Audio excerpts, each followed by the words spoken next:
इस वीडियो में आपको हम कक्षा 10 गणित के बहुत ही इंपॉर्टेंट क्वेश्चन के बारे में बताएंगे जो कि ये चैप्टर 1 से लिया गया है और बिल्कुल आसान तरीके से बताएंगे। और ये पार्ट 1 है और आप लोग इधर उधर भटकने से अच्छा है कि आप डिस्क्रिप्शन में जाइए, वहां पर लिंक मिलेगा और मैथ के सभी पार्ट आपको वहां पर मिल जाएंगे। यानी कि पार्ट 1 से आपको पूरा कंप्लीट दिया जाएगा और छोटे छोटे वीडियो में आपको मिलेगा और आपको काफ़ी आसान तरीके से बताएंगे ताकि आपको बोर्ड एग्जाम में कोई भी प्रॉब्लम ना हो।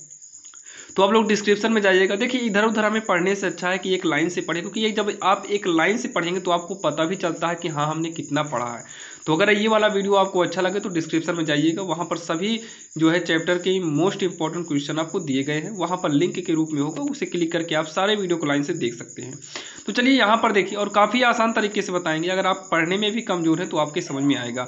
तो यहाँ पर देखो, सबसे पहले यहाँ पर हम सॉल्व डाल देते हैं।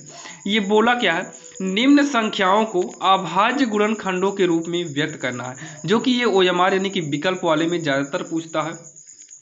तो क्या बोला है, निम्न संख्याओं को अभाज्य गुणनखंड। अभाज्य गुणनखंड क्या होता है, सबसे पहले तो यहाँ पर देखिए, सबसे पहला है 140 है। तो 140 के जो अभाज्य गुणनखंड होंगे, 140 के जो अभाज्य गुणनखंड होंगे, तो लिखेंगे 140 के अभाज्य गुणनखंड बराबर। देखिए 140 का जो अभाज्य गुणनखंड होगा, आपको इसको निकालना पड़ेगा भैया, लासा निकालना पड़ेगा। तो 2 7 14 होगा, 2 0 0, फिर 2 से करेंगे 2 तिहाई का 6 हो जाएगा, यहाँ पर एक बचेगा तो 10 होगा, 2 पंचे 10। देखिए 2 का पहाड़ा पढ़िए कि 7 के करीब आए या तो 7 आ जाए। तो 2 के पहाड़ा में 7 तो आएगा नहीं, 7 के करीब क्या होगा, 2 तिहाई 6, 3 बार में 6 आएगा, 3 करेंगे, यहाँ से एक बचेगा तो ये आगे एक आगे माना जाएगा तो 10 हो जाएगा। तो यहाँ पर 2 पंचे 10 हो जाएगा। अब ये कटेगा कितने से, 5 से, तो 5 सते 35 होगा, फिर 7 से काटेंगे, 7 का नाम 7 होगा। तो यहाँ पर 2 कितनी बार है, 2 बार है, तो 2 को 2 बार लिखिए गुणे में, फिर क्या है 5 है, फिर कितना है 7 है।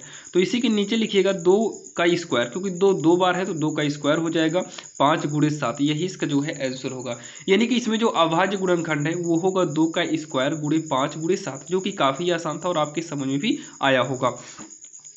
अब यहाँ पर जो अगला है 156 है, तो 156 के अभाज्य गुणनखंड, 156 के अभाज्य गुणनफल, यहाँ पर गुणनफल लिख दिए, क्या गुणनखंड भी लिखिए गुणनफल भी लिखिए, दोनों सही है, गुणनखंड ही लिखिएगा आप लोग। अब यहाँ गुणनफल हो गया तो कोई दिक्कत नहीं। तो यहाँ पर 156 का आप लासा निकालेंगे, तो 156 का भी साइड में निकालते हैं। तो 2 से कटेगा, 2 7 14 होगा, जबकि यहाँ 15 है, एक बचेगा साइड में आएगा, 2 8 16 हो जाएगा। 2 से करेंगे 2 तिहाई का 6 हो जाएगा, यहाँ पर एक बचेगा, 2 9 का 18 होगा, फिर 3 से करेंगे, 3 का नाम 3, 3 3 का 9 होगा, फिर यहाँ पर 13 से करेंगे तो 13 ही का नाम 13 हो जाएगा। तो 2 कितनी बार है, 2 बार है, पहले 2 बार लिखिए, फिर 3 लिखेंगे, फिर 13 है तो 13 लिखेंगे। अब ये 2 का स्क्वायर कर देंगे, गुणे में 3 गुणे में 13, ये जो है इसका फाइनली आंसर हो जाएगा। समझ में आ रहा होगा। अगला क्या है, अगला है 3825 है। तो यहाँ पर तीसरा नंबर क्या है, 3825 के अभाज्य गुणनखंड, के अभाज्य गुणनखंड, अभाज्य गुणनखंड बराबर। तो ये साइड में इसको भी हम निकालते हैं, 3825 का हम निकालेंगे, लासा निकालेंगे। तो ये 2 से तो कटेगा नहीं, ये डायरेक्टली कितने से कटेगा, 3 से कटेगा। क्या देखो, 3 का नाम 3 होगा, 3 दूनी 6, यहाँ 2 बचेगा तो 2 आगे आएगा तो 22 होगा, तो 2 3 सत्ते 21, 21 एक बचेगा, 3 5 15, हाँ 3 से कटेगा, 3 का नाम 3 होगा, 3 दूनी 6, तो यहाँ पर 2 बचेगा, 3 सत्ते 21, 3 5 15। अब यहाँ चेक करो, 3 से कटेगा क्या, तो 1 2 3, 3 से कटेगा, 7 5 12, 12, मतलब अंकों का योग अगर 3 से कटता है तो संख्या भी 3 से कटेगी। तो 3 चौक 12 हो जाएगा, 3 दूनी 6, एक बचेगा, 3 5 15, 4 2 6 5 11। अब 3 से नहीं कटेगा क्योंकि अंकों का योग 11 जो है 3 से नहीं कट रहा है। तो 5 से काटो, 5 8 40 हो जाएगा, 2 बचेगा, 5 25, फिर 5 से काटेंगे, 5 का नाम 5, 3 बचेगा, यहाँ पर आएगा 3 35 होगा, 5 सत्ते 35 हो जाएगा, फिर 17 ही का नाम हो जाएगा, 17 हो जाएगा। तो ये हो जाएगा 3 गुणे का 3 गुणे 5, फिर कितना है 5 गुणे का 17 है। 3 2 बार है तो 3 का स्क्वायर गुणे 5 2 बार है तो 5 का स्क्वायर गुणे में 17 कर देंगे। यही जो है इसका फाइनली आंसर हो जाएगा, जो कि काफ़ी आसान था और ये आपके समझ में भी आया होगा। अगर कोई भी डाउट हो तो आप लोग बताइएगा। तो चलिए, ये रही हमारी सवाल नंबर पहली। अब हम देखेंगे सवाल नंबर दूसरी। अब यहाँ पर देखिए, सवाल नंबर दूसरी जो है ये आपके एग्जाम के लिए जो है काफ़ी महत्वपूर्ण है। आपको एग्जाम में ऐसी ही सवालें पूछी जाती हैं। बोला क्या है, संख्या 6 72 और 120 का अभाज्य गुणनखंड विधि द्वारा HCF और LCM निकालिए। तो आइए सबसे पहले हमको जो संख्या दिया, एग्जाम में लिखना कैसे है ध्यान देना। सबसे पहले हमको जो संख्या दिया है ना, एग्जाम में आप लोग लिखिएगा जो संख्या दिया हो। तो यहाँ पर लिखेंगे संख्या 6, 72, क्या है 120 है, ये हो गया संख्या। अब उसके बाद इतना कहने के बाद हमें क्या काम करना है, हमें इतना कहने के बाद संख्याएं लिखेंगे। संख्याएं लिखने के बाद आपको लिखना पड़ेगा 6, फिर इसी के नीचे 72, फिर उसके बाद कितना है 120। इतना लिख कर जो है नीचे एक लाइन खींचिएगा। पहले हम 6 का जो है अभाज्य गुणनखंड निकालेंगे, मतलब जो यहाँ पर लासा भी निकाले थे, तो ये हो जाएगा 2 गुणे 3, तो 2 तिहाई 6 हो जाएगा। और ये 72 जो है ये हो जाएगा 2 गुणे 2 गुणे 2 गुणे, यानी कि 2 3 बार आएगा और 3 2 बार आएगा। आप लासा निकालिएगा साइड में तो वो हो जाएगा। 120 का अगर आप करेंगे तो ये इसमें जो है 2 आपका 3 बार आएगा, एक 3 आएगा और एक 5 आएगा। ठीक, अब यहाँ पर सबसे पहले क्या बोला है HCF निकालिए, तो लिखेंगे HCF। फिर LCM बोला है तो इसी के नीचे हम LCM लिख देंगे, यानी कि लासा और मासा हमें दोनों निकालना है। अब इतना करने के बाद जो है हम क्या काम करेंगे, HCF का मतलब होता है कि मासा, मासा का मतलब जो सब में, जैसे 2 इसमें भी है, इसमें भी है, इसमें भी। अब हल्के हाथ से, मतलब हल्का इसमें टच कराइएगा, जैसे यहाँ पर काटे हैं ना, ये हल्का करना, तो तीनों में 2 मिल रहा है तो इसमें लिख लेंगे। देखिए HCF में आप वही लिखना जो तीनों में मिल रहा हो, जैसे 2 तीनों में मिला था। अब उसके बाद 3 इसमें है, इसमें है और इसमें है, तो 1 3 भी लिख लीजिएगा। अब यहाँ पर देखिए कुछ बचा ही नहीं, तो हम मिलाने की ज़रूरत ही नहीं है, तो इसका गुणा करा दो, 2 तिहाई का 6 हो जाएगा। देखिए जो HCF आ गया वो कितना आ गया, 6 आ गया है। अब हमें LCM निकालना है, तो LCM निकालने के लिए सबसे पहले जो सब में मिला, जैसे 2 इसमें, इस तीनों में मिला है 2, तो 2 को इसमें फिर से लिखो। LCM निकालते समय 3 को हम मिलाए हैं तो 3 को फिर से लिखो। अब यहाँ पर पेन हल्का टच किया, अब इतने से हमें मतलब नहीं है, लेकिन LCM का रूल है अगर जो दोनों में मिलता हो ना उसको भी एक बार, जैसे ये दोनों में है तो एक बार 2 लिखेंगे, फिर दोनों में है तो फिर से एक बार लिखेंगे, मतलब 2 बार को 2 लिख देते हैं, ये मिलकर एक ही बार लिखा जाएगा। अब यहाँ पर 3 है और किसी में है नहीं, फिर भी लिखो, मिले या ना मिले। LCM में जो मिले एक बार, अगर 2 बार मिलता है फिर भी एक बार, अगर नहीं मिलता है फिर भी उसको एक बार लिखना पड़ेगा। 5 भी नहीं मिला तो उसे लिखना पड़ेगा। 2 तिहाई 6 होगा, 6 दूनी 12, दूनी 24, 5 120, बढ़ती 36, 360 हो जाएगा। तो जो HCF आ गया वो 6 आ गया, और जो LCM आ गया वो कितना आ गया, 360 हो गया, जो कि यही इसका उत्तर हो जाएगा। जो कि इसमें डबल आंसर था, एक 6 लाना था और मतलब लासा और मासा दोनों निकालना था, जो कि गुणनखंड विधि से बोला था, तो ये गुणनखंड विधि है और आपके समझ में आई होगी। तो चलिए सेम ऐसे ही एक सवाल और देख लेते हैं। अब यहाँ पर जो है अगर हम सवाल नंबर 3 की बात करें तो इसमें भी सेम वैसे ही करना है, और ध्यान दीजिएगा हम आपको इतना प्रैक्टिस करा देंगे कि आपको कोई भी दिक्कत हो, कम से कम समय में आपको हम ज़्यादा से ज़्यादा प्रैक्टिस करा देंगे ताकि एग्जाम में आपको दिक्कत ना हो। लेकिन हाँ, आप लोग देखिए हम इतनी मेहनत करके आपको प्रैक्टिस कराएंगे तो आपका भी फर्ज बनता है कि आप जो है सभी सवाल को करते चलिए, वीडियो को देख कर छोड़ना नहीं है, बल्कि जैसे ही वीडियो में हमने इस सवाल को दिखाया आप भी तुरंत कॉपी पे लेकर बैठिए और साथ में करते चलिए, क्योंकि बाद वाला काम हमें नहीं छोड़ना है। तो यहाँ पर देखिए संख्या क्या दिया है, 17 है, 23 है और कितना है 29 है। तो 17, 23 और कितना है 29 है। हमें अभाज्य गुणनखंड विधि द्वारा इसमें भी HCF और LCM निकालना। अभाज्य गुणनखंड का मतलब होता है वही गुणनखंड विधि द्वारा ही। तो सबसे पहले हम 17 लिखेंगे,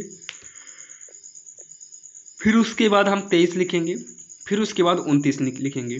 नीचे हम एक लाइन खींचेंगे और यहाँ पर क्या लिखेंगे, HCF और यहाँ पर लिखेंगे LCM लिख देंगे। अब 17 का लासा निकालेंगे तो 17 स्वयं से कटता है, 17 स्वयं से कटेगा, 23 भी स्वयं से कटेगा, 29 भी स्वयं से कटेगा। तो इसके जो गुणनखंड होंगे ये स्वयं ही होगा। तो ऐसे कंडीशन में जब HCF निकालना होगा तो HCF इसके पहले क्या देखें, तीनों में हम मिलाते हैं, तीनों में जो मिलता है उसी को लिखते हैं। तो यहाँ पर बात आती है जब कुछ मिल ही नहीं रहा तब क्या करेंगे, तो ऐसे कंडीशन में हम मासा 1 ले लेते हैं, ऐसे कंडीशन में मासा हम 1 ले लेते हैं। लेकिन लासा निकालते समय यानी कि LCM निकालते समय पहले ये चेक करते हैं जो सब में मिलता है उसको लिखेंगे। तो सब में कुछ मिल ही नहीं रहा तो यहाँ पर 1 लिखने की ज़रूरत नहीं पड़ती है, लेकिन HCF में हमें 1 लिखना पड़ता है। अब LCM निकालेंगे तो क्या काम करेंगे, 17 है, भले सब में मिले या ना मिले 17 लिखेंगे, फिर कितना है 23 है तो 23 को भी लिखना पड़ जाएगा, फिर यहाँ 29 है तो 29 को भी लिखना पड़ जाएगा। अब इसका गुणा करिएगा, हम इसका गुणा साइड में कर ले रहे हैं। तो इसका गुणा जो आएगा कितना है, इसका गुणा आएगा 11,339। यहाँ पर देखो 17, 23 और 29 का जो गुणा है वो 11,323 39 आएगा, 11,339 आएगा, जो कि इसका आंसर हो जाएगा। और इसका HCF कितना आया है, वो 1 आया। बाकी आप लोग गुणा करके बताइएगा क्या इतना ही आएगा कि नहीं आएगा। तो चलिए ये रही हमारी सवाल नंबर तीसरी। अब हम देखेंगे सवाल नंबर चौथी।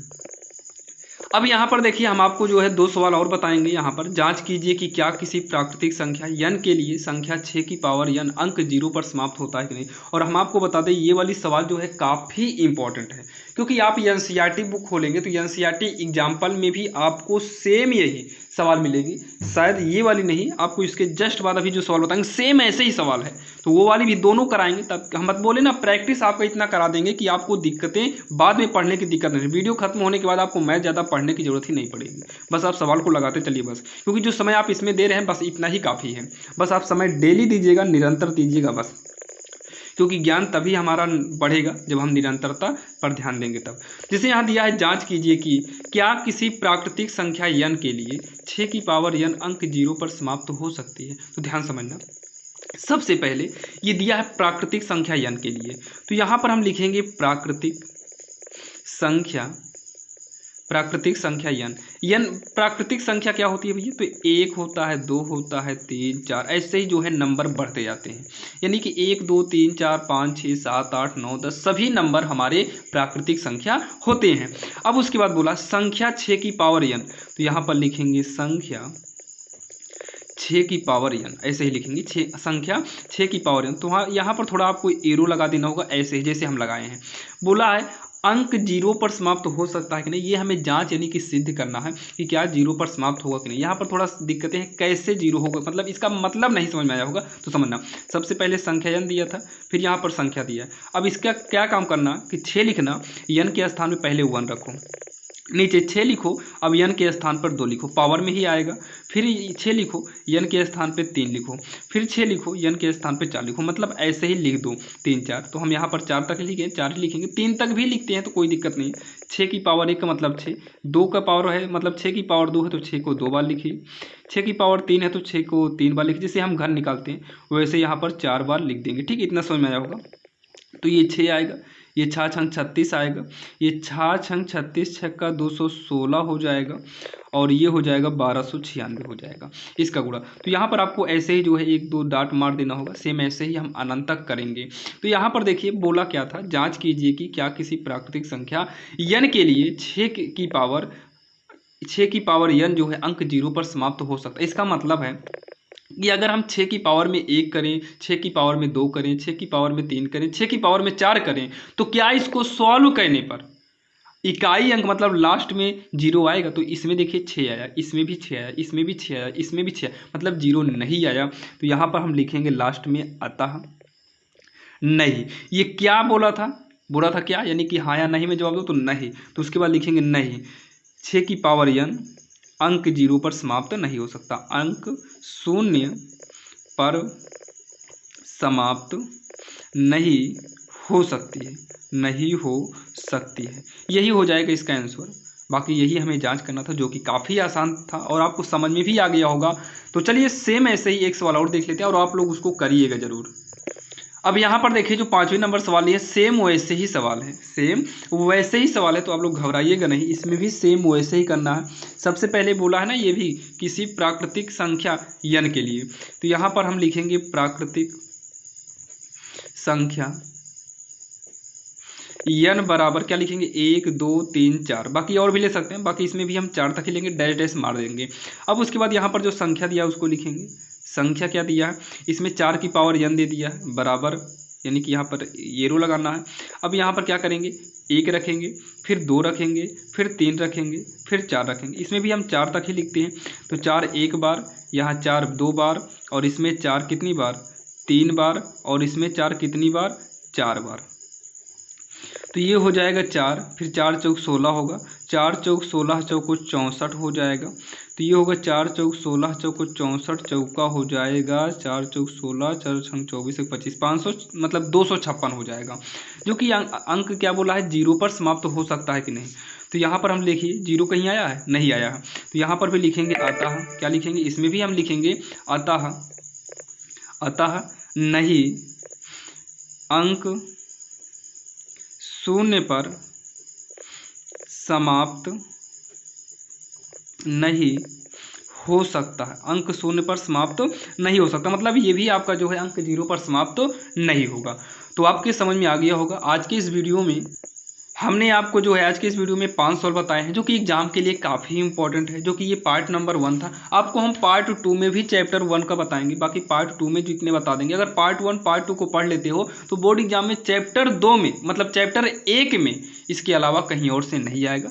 बाकी आप डिस्क्रिप्शन में जाइएगा, वहाँ पर सभी पार्ट मिल जाएंगे, आप लाइन बाय लाइन पढ़िएगा। काफ़ी आसान तरीके से बताते हैं, आप कितने भी कमजोर छात्र हो यहाँ से आपको समझ में आ जाएगा। क्योंकि RSL मैथ पर जितने भी क्वेश्चन बताए जाएंगे वो एग्जाम लेवल के होंगे। क्योंकि जब हम सवाल लिखते हैं, ज़्यादातर हमारी सवाल जो है NCERT की होती है। NCERT, अनसॉल्व और क्वेश्चन बैंक, इन 3 बुक से हम मिलाकर जो है लिखते हैं। और एग्जाम में इन 3 के अलावा कहीं और से तो आ भी नहीं सकता है, या तो NCERT से आएगा, या तो अनसॉल्व या क्वेश्चन बैंक से आएगा, बस इसके अलावा कहाँ से आएगा। ज़्यादातर मनोहर से आता है, तो मनोहर का भी हम उसमें से भी देख लेते हैं जो इंपॉर्टेंट रहता है। मनोहर की भी इंपॉर्टेंट सवाल को हम इसमें लिखे हुई है और आपको हम बता देंगे। आप पार्ट 1 से पूरा देखिएगा, काफ़ी आपको मज़ा आ जाएगी। और कि कोई भी आपके पास बुक हो, अगर आप इस वीडियो को देखते हैं उसके बाद अगर आप बुक की सवाल लगाते हैं तो वो आपको आ जाएगी। हो सकता है देखिए 1-2 सवाल मान लो जैसे आपकी कोई अलग पैटर्न हो, हम बोले ना मनोहर हो गया, NCERT हो गया, 2 किताब हो गई, अनसॉल्व हो गया यानी कि जो एग्जाम में क्वेश्चन पूछे गए रहते हैं वो हो गया, और क्वेश्चन बैंक हो गया, और विद्या एक आता है ना क्वेश्चन बैंक, जिससे राजीव का क्वेश्चन बैंक हो गया, विद्या हो गया, एग्जाम टाइम ऐसे ऐसे आते हैं। ये सभी को हम मिलाकर बनाते हैं। इसमें देखते हैं कि जो एग्जाम में ज़्यादातर पूछा गया वही क्वेश्चन को हम लिखते हैं, और वही क्वेश्चन मेन भी होता है, तो वही क्वेश्चन लिख कर आपको हम बताएं, क्योंकि मोस्ट इंपॉर्टेंट क्वेश्चन है। तो विश्वास करता हूँ कि आपको ये 5 सवाल समझ में आई होगी। और चलिए अब मिलेंगे आपको हम नेक्स्ट वीडियो में।